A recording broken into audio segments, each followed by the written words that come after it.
Good morning, good afternoon, good evening, my dear students, friends and viewers. Tense के इस क्रम में already we have learned present indefinite, present continuous, present perfect. Now, the fourth part of present tense is present perfect continuous tense. आज हम जो इसके बारे में डिस्कस करेंगे, इससे इसकी जो मेन पहचान होती है, जैसे मैंने तुमको कहा कि every tense is clear by its name. Indefinite मैंने बोला, कंटिन्यूअस बोला, परफेक्ट बोला. अब ये भी अपने नाम से क्लियर होगा. जैसे present is perfect and continuous.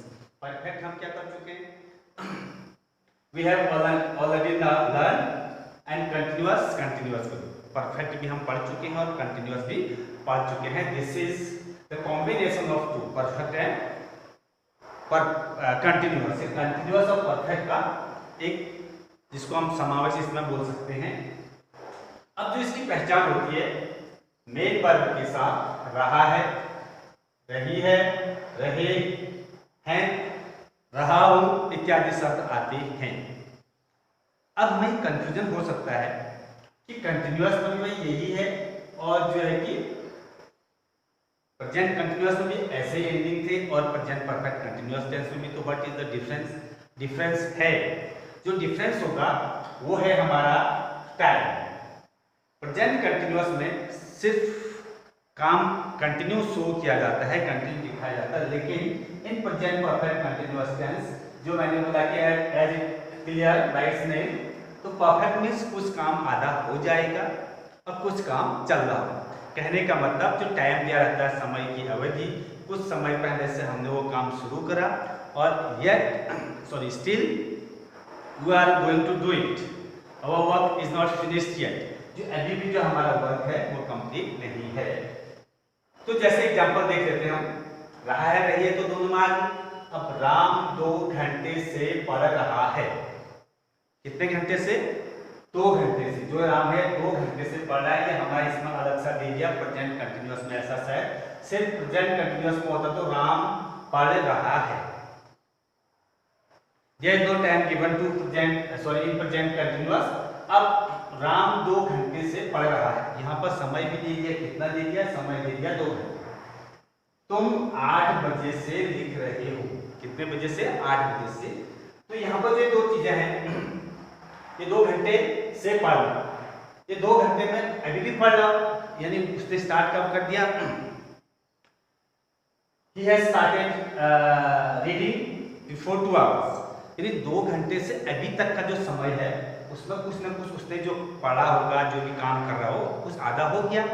And still अभी कुछ काम उसका करना बाकी है, जो उसको कंप्लीट नहीं हो गया. तो यही अंतर है. प्रेजेंट कंटिन्यूअस टेंस में समय नहीं दिया रहता, प्रेजेंट परफेक्ट कंटिन्यूअस टेंस में समय दिया रहता है. आपको मेन वर्ब के साथ इस प्रकार के से के साथ, यानी से के साथ क्या होगा? मेन वर्ब में आईएनजी या फिर रहा है, रही है. अब दूसरी बात हम इसमें इंपोर्टेंट कर लेते हैं, दैट इज ऑक्सिलरी वर्ब्स. जो इसकी ऑक्सिलरी वर्ब है, प्रेजेंट इंडेफिनिट की डू डस, कंटिन्यूअस की हमारा, परफेक्ट की हैव हैज. और जो प्रेजेंट परफेक्ट में जहां आपने हैज और हैव का प्रयोग जिन जिन के साथ किया, तो वही यहाँ पर वो काम करेंगे. लेकिन यहाँ पर एक चीज और जुड़ी लग जाएगी, वो रहेगी बी. तो इसमें लिखा है ऑक्सिलरी वर्ब, एक तो हैज बीन होता है, हैज बीन, और एक have been. We have 2 auxiliary verbs. Has been किसके लिए? आप समझ गए होंगे. यानी हैज बीन का प्रयोग हम करेंगे, यूज ऑफ हैज बीन मैंने लिखा है with third person singular number. Third person में बता चुका हूँ, ही सी इट, कोई एक पर्सन, कोई एक वस्तु, जो भी है जिसमें सब्जेक्ट के रूप में एक होकर कार्य करने वाला, तो उसके साथ हम हैज बीन का प्रयोग करेंगे. और बाकी सब के साथ जितने भी रिमेनिंग्स हैं, इवन आई टू, मैं के साथ भी, तो उसके साथ हम किसका प्रयोग करेंगे? हैव बीन का. मैं दिखा दिया हैव बीन. इसके लिए रिमेनिंग ऑल सब्जेक्ट्स जितने भी, उसके बाद थर्ड पर्सन के बाद जितने भी बचते हैं वो आगे हमारे इसमें. अब है टाइम से के लिए. अब जैसे लिखा है कि 2 घंटे से यहाँ पर आ रखा है, उस से के लिए क्या क्या चीजें हम प्रयोग करते हैं? हम 2 चीजें कौन कौन सी हैं? एक तो है, जैसे मैंने लिखा है टाइम से के लिए सिंस, एक तो सिंस का प्रयोग करेंगे। अभी सिंस और फॉर का मतलब यहाँ पर सिर्फ और सिर्फ से होगा, से, और यहाँ फॉर भी से के। तो अब सिंस और फॉर का ये प्रयोग का ध्यान से समझेंगे आप लोग। पॉइंट ऑफ टाइम मैंने लिखा है, यानी कहने का मतलब निश्चित समय। अब समय तो एक है लेकिन निश्चित अलग से क्या होता है। अब मैं थोड़ा सा एग्जांपल के तौर पर बता देता हूँ। छोटी से चीज से हम स्टार्ट करेंगे। सपोज हम घंटे से स्टार्ट करते हैं समय। अगर मैंने कहा 1 घंटा, 2 घंटा, 3 घंटा, तो इस वाले में हम बोलेंगे, बजे की बात नहीं, सिर्फ घंटे की हम बात कर रहे हैं, तो उसमें हम बोलेंगे फॉर। और हमने बोला कि 1 बजे, 2 बजे, 3 बजे, 4 बजे, 5 बजे, तो उसके साथ बजे के साथ हम बोलेंगे सिंस, उसको बोलते हैं निश्चित समय। अब जैसे मैंने लिखा है, जैसे since morning, since evening, since afternoon, since night, इसके लिए आप सिंस का प्रयोग करोगे। अब फिर डेज की बात करते हैं। अगर 2 दिन, 3 दिन, 4 दिन, 5 दिन बोलेंगे तो you will use for. Otherwise, suppose if we have name of days, so that time we will say since Monday, since Tuesday, since Sunday, days के नेम के साथ since का प्रयोग। उसके बाद आता है मंथ का। अगर 1, 2, 3, 4, 5 महीने अगर इस प्रकार से बात हो रही है, the number of months, तो that time we will use for। Otherwise हम किसका प्रयोग करेंगे, अगर नेम वही वाली बात, अगर जनवरी, फरवरी, मार्च इस प्रकार से है, तो हम फिर वही प्रयोग करेंगे किसका, सिंस का। अब फिर आगे बढ़ते हैं, मंथ से आगे फिर क्या आएगा, ईयर आएगा। ईयर भी वही बात, अगर 1 साल, 2 साल, 3 साल, 4 साल, 5 साल इस प्रकार से अगर हम बोलते हैं, तो that time we will use इसका प्रयोग, फॉर का प्रयोग। अगर सन 2000, 2001, 2003, 2016, 2020 इस प्रकार से सन 2020 से नाम आता है, तो वहां पर हम किसका प्रयोग करेंगे, सिंस का प्रयोग करेंगे। ओके, इसके अर्थ भी बहुत है। आप जैसे जैसे प्रैक्टिस करते जाओगे तो आपको जो है कि self you will get knowledge. अब है फॉर का प्रयोग। फॉर का प्रयोग मैंने इसके साथ साथ ही बता दिया। इसको बोलते हैं ड्यूरेशन ऑफ टाइम, यानी अवधि, यानी अनिश्चित समय जिसको हम थोड़ा सा मानते हैं। तो है फॉर 2 मिनट। जैसे मैंने वहां पर 2 मिनट के लिए कुछ नहीं कहा था, घंटे से हम ले चल रहे 2 न्यूमरल एडजेक्टिव जो भी हैं, तो हमने बोला कि फॉर 2 मिनट्स, 2 मिनट से। फॉर 2 आवर, वहां 2 बजे से बोलते हैं, यहाँ पर मैंने फॉर लिखा है 2 आवर में बोल रहा हूँ, 2 बजे से नहीं बोला मैंने। फॉर 2 आवर्स यानी गिनतियां में जो भी है। फॉर 2 वीक्स, 2 सप्ताह। फॉर 2 मंथ्स, फिर फॉर 2 ईयर्स। इस प्रकार से जो सब चीजें हैं ये क्या होंगी, ये होंगी। ओके, अब इतना क्लियर होने के बाद अब हम इसका स्ट्रक्चर लिखते हैं थोड़ा सा। आज हम इसमें से अफर्मेटिव सेंटेंसेस के सीखेंगे। अब है स्ट्रक्चर। सबसे पहले वही वाली जब टेंस बेस पर आता है, तो सबसे पहले हम क्या लिखेंगे, subject, then H D plus have be, उसके बाद वर्ब की आईएनजी फॉर्म, देन ऑब्जेक्ट, उसके बाद प्लस के बाद फिर क्या आएगा, ऑब्जेक्ट के बाद फिर हम रखेंगे सिंस ऑब्जेक्ट फॉर, इनमें से कोई भी, फिर तब लिखेंगे हम टाइम। ये तो हमारा स्ट्रक्चर हो गया। इस स्ट्रक्चर के बेस पे subject has been, have been, उसके बाद है वर्ब की फोर्थ फॉर्म या आईएनजी फॉर्म इसको बोलेंगे, फिर ऑब्जेक्ट है, फिर है सिंस फॉर, फिर लिखेंगे टाइम। अब हमारा स्ट्रक्चर है। अब इस स्ट्रक्चर के बेस पर हम सपोज दैट एक सेंटेंस इसी के नीचे ले लेते हैं। मैंने बोला कि suppose that we, subject, we को हम सिंपल मानेंगे, प्लूरल सब्जेक्ट है। ओके, तो उसके साथ नीचे क्या लगेगा, have been, we have been, then we have been, ये तो हो गया। अब वर्ब कुछ भी लिख देते हैं, राइटिंग लिख देता हूं, suppose that we have been writing. अब ऑब्जेक्ट में क्या लिख रहे हैं हम लोग, स्टोरी लिख रहे हैं या आर्टिकल्स लिख रहे हैं, जो भी है। चलो मैं यहाँ पर सुविधा के लिए आर्टिकल्स लिख देता हूँ, ARTICLES, आर्टिकल्स, कोई लेख जिसको हम किसी टॉपिक बोलते हैं, आर्टिकल्स कितने। अब ये तो हो गया, ऑब्जेक्ट भी आ गया। अब क्या लिखना हमको, सिंस ऑफ फॉर में से। अब मैं सपोज है यहाँ पर सिंस लिख देता हूँ, SINC। अब इसके लिए निश्चित समय या तो बजे में रखना पड़ेगा या उसके एग्जैक्ट नेम, तो हम लिख देंगे सिंस 8 o'clock लिख देता हूँ, सपोज दैट 8 o'clock में क्या आएगा, 8 o'clock।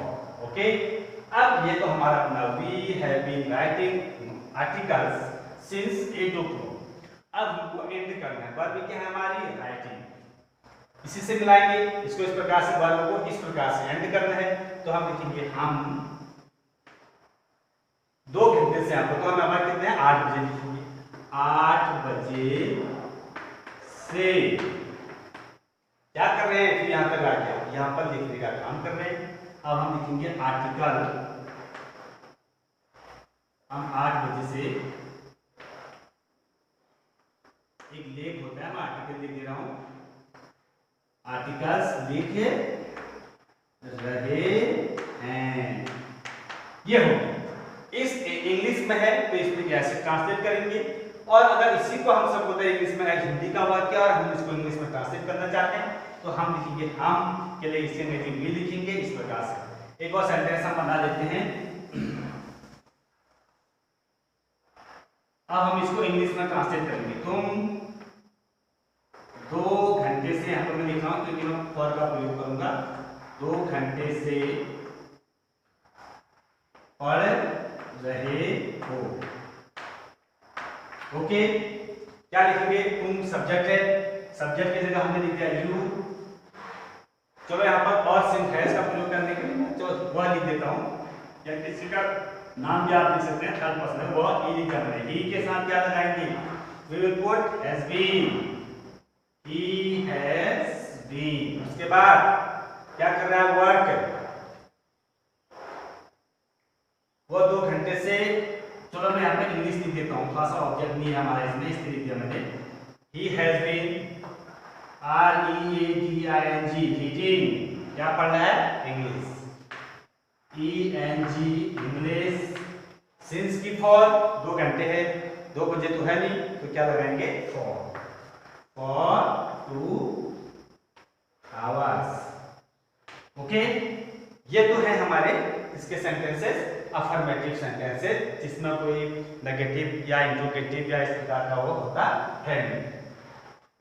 अब आप इसमें सिंपल सा नेगेटिव जो क्या होगा, नेगेटिव में ही मैं से बनाऊंगा, सब्जेक्ट हैज है प्लस, इसको मैं ऐसे कर देता हूँ थोड़ा सा नेगेटिव के लिए। नेगेटिव के लिए हम क्या करेंगे, हैज बीन और हैव बीन, यानी हैज बीन या हैव बीन में से जो भी होगा उसके बीच में हैज और हैव के बाद not then been. Ram has plus not plus been, ये हम कर देंगे, जो भी है, फिर हैज भी है,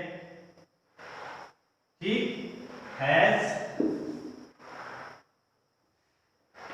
है, फिर आएगा प्लस नॉट इनके बीच में, तब हम रखेंगे बीन। तो हम जैसे हम 8 बजे से आर्टिकल्स लिख रहे हैं, ओके, नहीं लिख रहे हैं सब, हम 8 बजे से आर्टिकल, यहां पर मैं लिख देता हूं, क्या, नहीं लिख रहे हैं। तो इसके लिए हम लिखेंगे we have not been writing, ये तो यहाँ पर सिर्फ नहीं के लिए नॉट लगा दिया, नॉट यहाँ पर लगाना, सिंपल सी चीज है।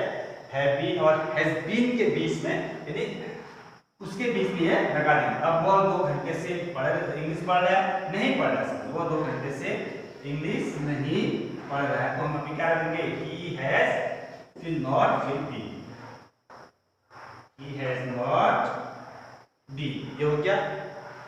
I hope कि you will practice by writing many sentences in your notebooks, और जो है कि इससे ज़्यादा अगर हम स्ट्रक्चर याद करते हैं, स्ट्रक्चर के बेस पर हम रिपीट करते हैं, तो डेफिनेटली जो हमारा जो स्किल होती है वो बहुत ज़्यादा डेवलप होती जाती है।